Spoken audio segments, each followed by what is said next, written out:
Hello guys, आजको यो भिडियोमा चाहिँ म ओभरटेकिङ साइड डिस्टेन्सको एक्सप्रेसन कसरी निकाल्ने त्यसको बारेमा भन्दैछु। अब यो फिगरलाई हेरौँ। यो फिगरमा A1, A2, B1, B2, A3, C1, C2 छ। यो A भनेको चाहिँ भेहिकल हो, B भनेको पनि भेहिकल हो, C भनेको पनि भेहिकल हो। अब A1, A2 भनेको चाहिँ यसले डिस्टेन्स कभर गर्यो। यो भेहिकल A1बाट पोजिसन चेन्ज गरेर A2 सम्म पुग्यो। त्यस्तै B1बाट पोजिसन चेन्ज गरेर B2 सम्म पुग्यो र यसले B भन्ने भेहिकललाई चाहिँ A भेहिकलले ओभरटेक गरेको डिस्टेन्स यो भयो भनेको D2।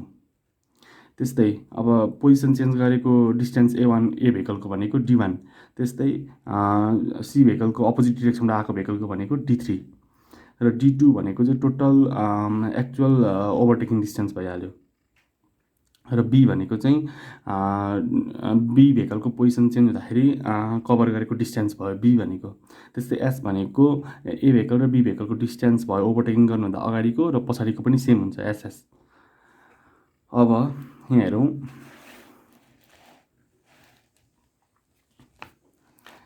अब यहाँ के छ भन्दाखेरि A भनेको ओभरटेकिङ vehicle where A1, A2 and A3 being various positions occupied by this vehicle in process of overtaking।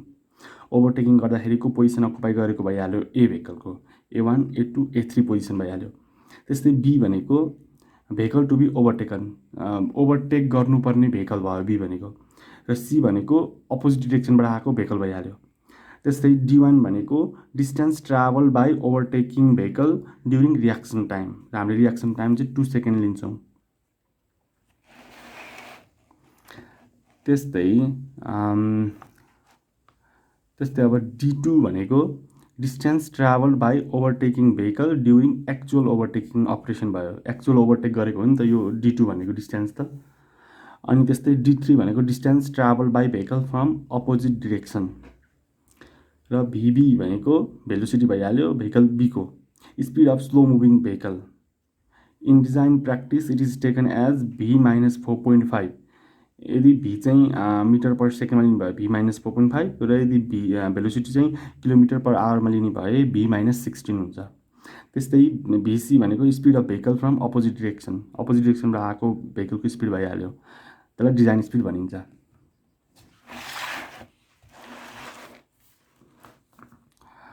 अब ओभरटेकिङ साइड डिस्टेन्स भनेको चाहिँ हाम्रो D1 + D2 + D3 हुन्छ। त्यो अहिलेको फिगर तपाईँहरू नोट गर्न सक्नुहुन्छ। ओभरटेकिङ साइड डिस्टेन्स भनेको D1 + D2 + D3 हुन्छ। अब मोल्डिङ एजम्सन्सको आधारमा हेर्दाखेरि D1 भनेको V × TR। भीमा चाहिँ कुन राख्नु पऱ्यो? VB राख्नु पऱ्यो, velocity of vehicle to be overtaken.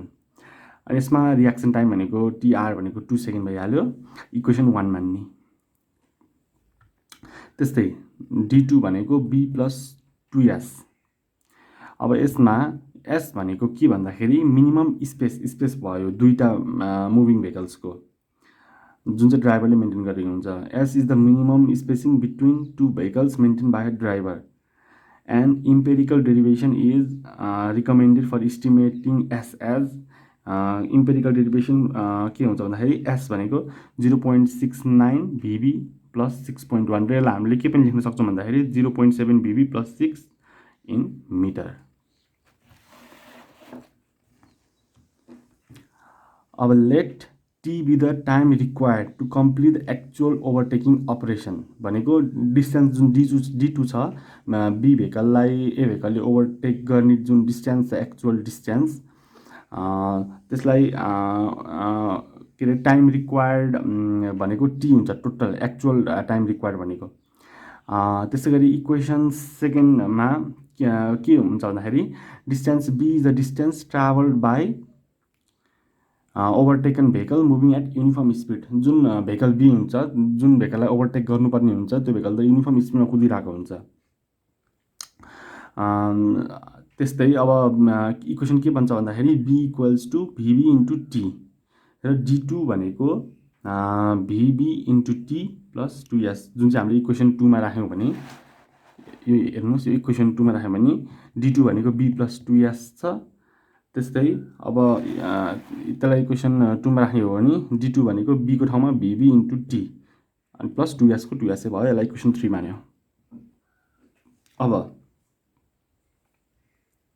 from the consideration of overtaking vehicle, this distance d2 is the distance traveled by the uniformly accelerated vehicle A for overtaking. Distance d2 भनेको त के छ हाम्रो के हुन्छ भन्दाखेरि युनिफर्मली एक्सिलेटेड भएको vehicle ए को डिस्टेन्स एले कभर गरेको डिस्टेन्स हो।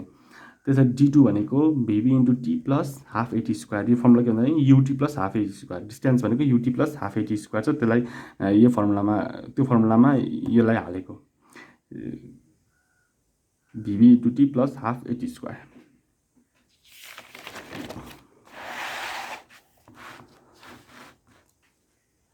अब इक्वेसन 3 र 4 बाट के पढ्न सकिन्छ इक्वेट गर्दाखेरि भने 2s equals to half eighty square र t भनेको root over 4s upon a। अब फ्रम इक्वेसन 3 अब जुन t छ क्यापिटल T त्यसलाई इक्वेसन 3 मा सब्स्टिट्युट गर्ने हो भने d2 equals to vb into root over 4s upon a plus 2s हुन जान्छ। त्यस्तै d3 भनेको vc इन्टु t छ। अब लास्टमा फाइनल हाम्रो ओभरटेकिङ साइड डिस्टेन्स भनेको d1 plus d2 plus d3 हुन जान्छ। र अब हेरौँ d1 plus d2 plus d3। अब d1 भनेको हाम्रो के छ त, d1 भनेको हाम्रो vb into tr, vb into tr plus त्यस्तै d2 भनेको vb into root over 4s upon a plus 2s र d3 भनेको प्लस bc इन्टु t सरी। र फाइनल हाम्रो ओभरटेकिङ साइड डिस्टेन्स भनेको vb into tr plus vb into root under 4s upon a plus 2s plus bc into t हुन जान्छ। अब दुईटा केस आउन सक्छ यो ओभरटेकिङ साइड डिस्टेन्समा।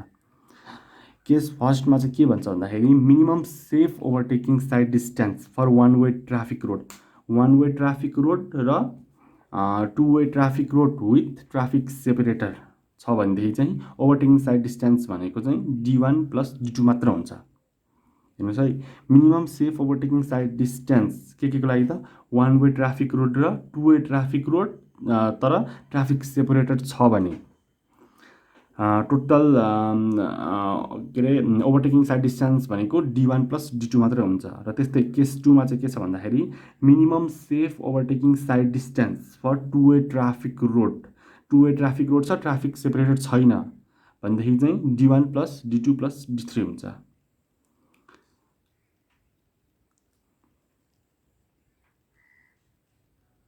अब जुन यो ए छ ए डिपेन्ड्स अन डिजाइन स्पिडमा डिपेन्ड हुन्छ ए चाहिँ। र ए को भ्यालु चाहिँ कति राख्ने त भनेर हामीलाई थाहा हुन्न। त्यसको लागि यहाँ हेर्नुहोस् स्पिड किलोमिटर पर आवर 25 छ भने म्याक्सिमम ओभरटेकिङ एक्सिलरेसन 5 राख्नु पर्यो किलोमिटर पर आवरमा है। 30 छ भने 4.8, 40 छ भने 4.45, 50 छ भने 4, 65 छ भने 3.28, 80 छ भने 2.56, 100 छ भने 1.92। त्यस्तै अर्को छ लेन्थ अफ ओभरटेकिङ जोन।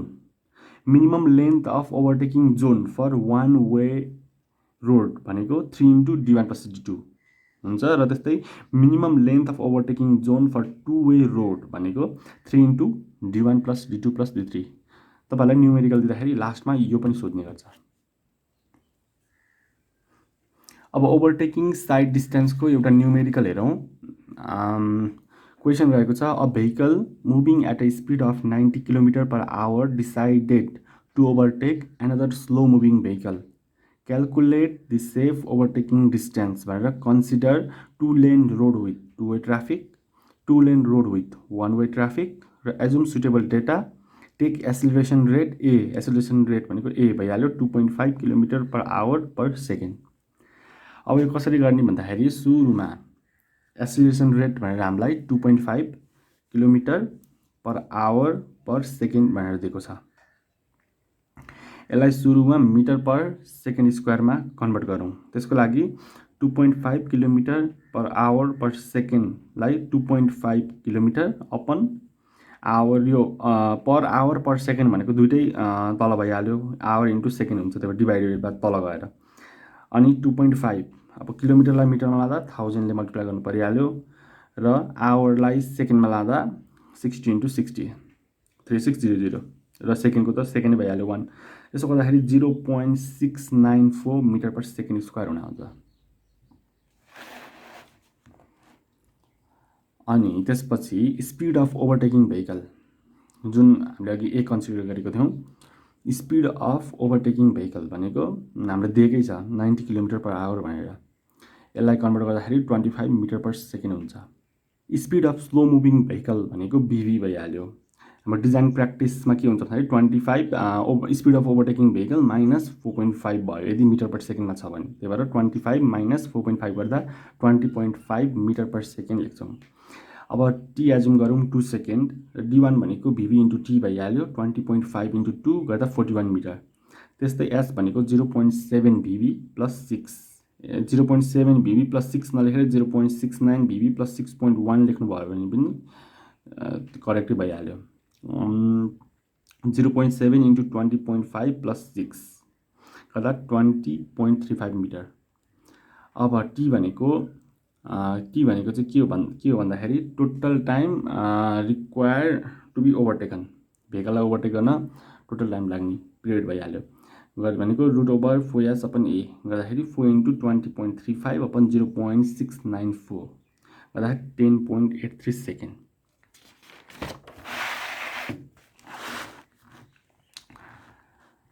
अब बी भनेको VV इन्टु टी भइहाल्यो, 20.5 इन्टु 10.83 222.02 मिटर। D2 भनेको B प्लस 2S, अनि सेम भ्यालु पुट गर्ने। D3 भनेको VC into T value put गर्ने। अब हामीले 2 लेन रोड विथ 1 वे ट्राफिकमा ओभरटेकिङ साइड डिस्टेन्स कति हुन्छ भन्दाखेरि D1 plus D2 plus D3। त्यस्तै 2 लेन रोड विथ 1 वे ट्राफिकमा D1 प्लस D2 र भ्यालु पुट गर्दा answer 2 lane road with 2 way ट्राफिकमा 533.77 मिटर आउँछ भने 2 लेन रोड विथ 1 वे ट्राफिकमा 263.02 मिटर आउँछ।